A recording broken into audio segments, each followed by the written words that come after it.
Assam commando বেটেলিয়নৰ কালি result দিব, cut off কিমান যাব। এইটো বহুত ডাঙৰ কথা, মই কৈছোঁ নহয়, বহুত ডাঙৰ কথা। বৰ্তমান সময়ত কোনোৱেও নাজানে যে কাট অফ কিমান যাব।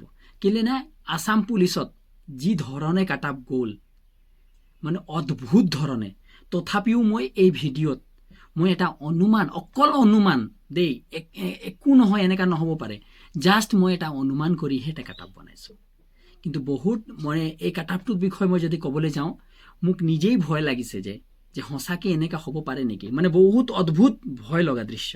কেলে পোষ্ট টোটেল পোষ্ট 164, তাৰ ভিতৰত 8টা স্পৰ্টৰ, আকৌ টোটেল পোষ্ট থাকি গ'ল 156ৰ ভিতৰত 3% ৰিজাৰ্ভ টি টাইপছৰ। এতিয়া কথাবিলাক শুনিলেই ভয় লাগে। আৰু কাট অফটো পূৰা অসম ভিত্তিত পৰে, কোনো জিলা ভিত্তিত নহয়, সেইটো মনত থৈ ল'ব। এতিয়া কথাটো আহি যায় যে কাট অফটো কিমান যাব, নহয় জানো, হয় নে নহয়? এতিয়া টোটেল 156, মানে টোটেল 164 আছে, কিন্তু স্পৰ্টৰ কাটি কিনি মই কৈছোঁ 156ৰ পোষ্টৰ টোটেল মানে কি হয়, ইউআৰ কেটেগৰীত কিমান আছিলে, 77টা পোষ্ট, হয় নে নহয়? OBC MOBC কিমান আছিলে, 44, SC 11টা, ST প্লেনৰ 16টা, আৰু ST হিলছৰ 8টা। আৰু স্পৰ্টৰ আপোনালোকে জানে, স্পৰ্টত 8টা আছিলে, য'ত মেল ফিমেল দুটা কৰিব পাৰে, কিন্তু এইটো কেটেগৰীত কৰিবলৈ নোৱাৰে। এতিয়া কাট অফটো কিমান যাব, চবতকৈ ডাঙৰ প্ৰশ্ন।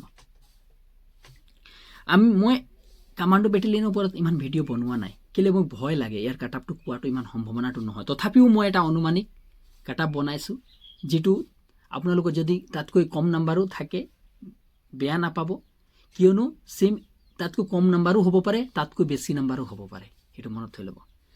মই কাট অফৰ মতে অনুমানিক মই কৈছোঁ যে ইউআৰত যদি আপোনালোকে আছে 68ৰ প্লাছত আছে, আৰু 70 প্লাছ, 70 প্লাছৰ ভিতৰতে যিবিলাক আছে, মিনিমাম 68টো প্লাছ হ'ব লাগিব মাষ্ট বি।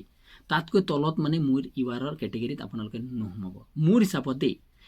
তাতো কমো আহি যাব পাৰে, কি ভৰসা, নহয় জানো? কিন্তু মোৰতো আশা নাই কম আহিব বুলি।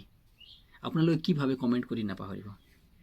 তাৰপিছত OBC কথা যদি মই ক'বলৈ যাওঁ, মই অনুমান লগাইছোঁ 67ৰ পৰা প্লাছ আহিব, আৰু OBC 67ৰ পৰা 69ৰ ভিতৰত থাকিব। OBC 67ৰ পৰা 69ৰ ভিতৰত যদি আপোনাৰ নাম্বাৰ আছে, তেনেহ'লে আপুনি OBC কেটেগৰীত আপুনি থাকিব, সেইটো ফাইনেল কথা। তাতকৈ বেছিও যাব পাৰে আৰু কমো আহিব পাৰে, কোনো ভৰসা নাই। মই মানে একো ক'ব নোৱাৰোঁ, কেলৈ আসাম পুলিচৰ যি কাট অফটো চাইছোঁ। SC 66ৰ পৰা 68লৈকে অনুমান লগাইছোঁ, কিন্তু এইটো অনুমানহে। ST প্লেনৰ যদি মই কথা পাতোঁ, 67ৰ পৰা 68 ST প্লেনৰ কথা পাতিছোঁ। আৰু ST হিলছ তাৰে ওচৰে পাজৰে থাকিব, কিয়নো সিহঁতৰ পোষ্টৰ সংখ্যাটো, ST হিলৰ পোষ্টৰ সংখ্যা 8টা, টোটেল ল'ৰা 16টা পাছ কৰিব। সেইকাৰণে 67ৰ পৰা 68 মই তাতো ভাবি লৈছোঁ।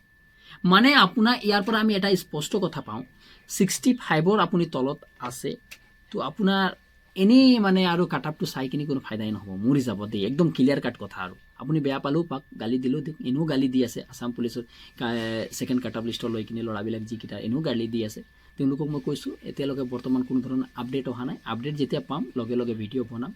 আৰু যিকেইটা ফাৰ্ষ্ট কাট অফ লিষ্টত তেওঁলোকক পঢ়িবৰ কাৰণে মই কৈছোঁ, তেওঁলোকক পঢ়াটোৱে বেছি গুৰুত্বপূৰ্ণ মোৰ দৃষ্টিকোণৰ পৰা। এইটো হৈছে মানে। তাৰপিছত ST হিলছৰ ছেইম কথা। স্পৰ্টৰ কথা যদি মই পাতিব যাওঁ, তেনেহ'লে মোৰ অনুমান আছে 65 প্লাছতে থাকিব স্পৰ্টৰ। কেলৈ, স্পৰ্টৰ পোষ্ট নাই, 8টা পোষ্ট, মেল ফিমেল দুটাই থাকিব, হয় নে নহয়? ফিমেলৰ এক্সট্ৰা কাটা পাৰিব, মেলৰ এক্সট্ৰা কাটা পাৰিব, কেলৈ ফিমেলবিলাকক এক্সট্ৰা দিব, মেলছবিলাকৰ এক্সট্ৰা দিব।